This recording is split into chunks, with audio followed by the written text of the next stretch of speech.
वर के प्रभाव से शिव के आश्रित रहने वाले महावीर महाराज सुदक्षिण को परास्त कर दिया और सब सामग्रियों सहित उनका राज्य तथा सर्वस्व अपने अधिकार में कर लिया। भगवान शिव के प्रिय भक्त धर्म प्रेमी परम धर्मात्मा राजा को भी उसने कैद कर लिया और उनके पैरों में बेड़ी डालकर उन्हें एकांत स्थान में बंद कर दिया। वहां उन्होंने भगवान की प्रीति के लिए शिव की उत्तम पार्थिव मूर्ति बनाकर उन्हीं का भजन पूजन आरंभ कर दिया। उन्होंने बारंबार गंगा जी की स्तुति की और मानसिक स्नान आदि करके पार्थिव पूजन की विधि से शंकर जी की पूजा संपन्न की। विधि पूर्वक भगवान शिव का ध्यान करके वे प्रणय युक्त पंचाक्षर मंत्र ओम नमः शिवाय का जाप करने लगे। अब उन्हें दूसरा कोई काम करने के लिए अवकाश ही नहीं मिलता था। उन दिनों उनकी साध्वी पत्नी राजबल्लभा दक्षिणा प्रेम पूर्वक पार्थिव पूजन किया करती थी। वे दंपति अनन्य भाव से भक्तों का कल्याण करने वाले भगवान शंकर का भजन करते और प्रतिदिन उन्हीं की आराधना में तत्पर रहते थे।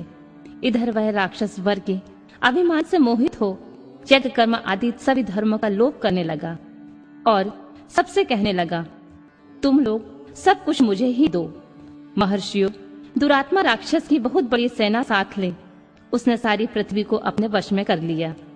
यह वेदों, शास्त्रों, स्मृतियों और पुराणों में बताए हुए धर्म का लोप करके शक्तिशाली होने का कारण सबका स्वयं ही उपभोग करने लगा।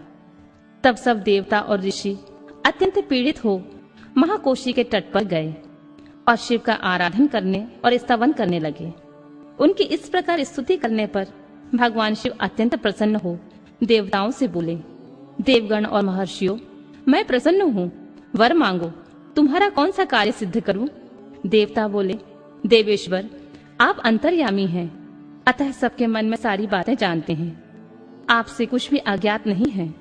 प्रभु महेश्वर, कुंभकर्ण से उत्पन्न करकटी का बलवान पुत्र राक्षस भीम ब्रह्मा जी के दिए हुए वर से शक्तिशाली हो देवताओं को निरंतर पीड़ा दे रहा है। अतः आप इस दुखदायी राक्षस का नाश कर दीजिए, हम पर कृपा कीजिए, विलंब ना कीजिए। शंभु ने कहा, देवताओं, कामरूप देश के राजा सुदक्षिण मेरे श्रेष्ठ भक्त हैं, उनसे मेरा एक संदेश कह दो, फिर तुम्हारा कार्य शीघ्र ही पूरा हो जाएगा। उनसे कहना, कामरूप देश के अधिपति महाराज सुदक्षिण, प्रभु तुम मेरे विशेष भक्त हो, अतः प्रेम पूर्वक मेरा भजन करो। दुष्ट राक्षस भीम ब्रह्मा जी का वर पाकर प्रबल हो गया है, इसलिए उसने तुम्हारा तिरस्कार किया है, परंतु अब मैं उस दुष्ट राक्षस को मार डालूंगा, इसमें कोई संदेह नहीं है। सूत जी कहते हैं, ब्राह्मणों, तब उन सब देवताओं ने प्रसन्नता पूर्वक वहां जाकर उन महाराज से शंभु की सारी बात कह सुनाई। उनसे वह संदेश कहकर देवताओं और महर्षियों को बड़ा आनंद प्राप्त हुआ और वे सब के सब शीघ्र ही अपने अपने आश्रम को चले गए। इधर भगवान शिव भी अपने गणों के साथ लोकहित की कामना से अपने भक्त की रक्षा करने के लिए सादर उसके निकट गए और गुप्त रूप से वहीं ठहर गए। इसी समय कामरूप नरेश ने पार्थिव शिव के सामने गाढ़ ध्यान लगाना आरंभ किया। इतने में ही किसी ने राक्षस से जाकर कह दिया कि राजा तुम्हारे नाश के लिए कोई पुरुष शरण कर रहे हैं। यह समाचार सुनते ही वह राक्षस कुपित हो उठा और उनको मार डालने की इच्छा से नंगी तलवार हाथ में लिए राजा के पास गया। वहां पार्थिव आदि जो सामग्री स्थित थी उसे देखकर तथा उसके प्रयोजन और स्वरूप को समझकर राक्षस ने यही माना कि यह राजा सब कुछ मेरे लिए कर रहा है, अतः वह सामग्री सहित इस नरेश को मैं बलपूर्वक अभी नष्ट कर देता हूँ। ऐसा विचार कर वह महाक्रोधी राक्षस ने राजा को बहुत डांटा और पूछा, क्या कर रहे हो? राजा ने भगवान शंकर पर रक्षा का भार सौंपकर कहा, मैं चराचर जगत के स्वामी भगवान शिव का पूजन करता हूँ। तब राक्षस भीम ने भगवान शंकर के प्रति बहुत से तिरस्कार युक्त दुर्वचन कहे, राजा को धमकाया और भगवान शंकर के पार्थिव लिंग पर तलवार चलाई। वह तलवार उस पार्थिव लिंग का स्पर्श भी नहीं करने पाई कि उससे साक्षात भगवान हर वहां प्रकट हो गए और बोले, देखो मैं भीमेश्वर हूँ और अपने भक्त की रक्षा करने के लिए प्रकट हुआ हूँ। मेरा पहले से ही यह व्रत है कि मैं सदा अपने भक्त की रक्षा करूं। इसलिए भक्तों को सुख देने वाले मेरे बल की ओर दृष्टिपात करो। ऐसा कहकर भगवान शिव ने पिनाक से उसकी तलवार के 2 टुकड़े कर दिए। तब उस राक्षस ने अपना त्रिशूल चलाया, परंतु शंभु ने उस दुष्ट के त्रिशूल के भी सैकड़ों टुकड़े कर डाले। तदनंतर शंकर जी के साथ उसका घोर युद्ध हुआ, जिससे सारा जगत क्षुब्ध हो उठा। तब नारद जी ने आकर भगवान शंकर से प्रार्थना की।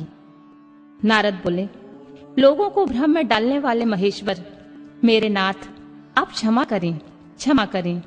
तिनके को काटने के लिए कुल्हाड़ा चलाने की क्या आवश्यकता है? शीघ्र ही इसका संहार कर डालिए। नारद जी की इस प्रकार प्रार्थना करने पर भगवान शंभु ने हुंकार मात्र से उस समय समस्त राक्षसों को भस्म कर डाला। मुने, सब देवताओं के देखते देखते शिव जी ने उन सारे राक्षसों को दग्ध कर दिया। तदनंतर भगवान शंकर की कृपा से इंद्र आदि समस्त देवताओं और मुनीश्वरों को शांति मिली और संपूर्ण जगत स्वस्थ हुआ।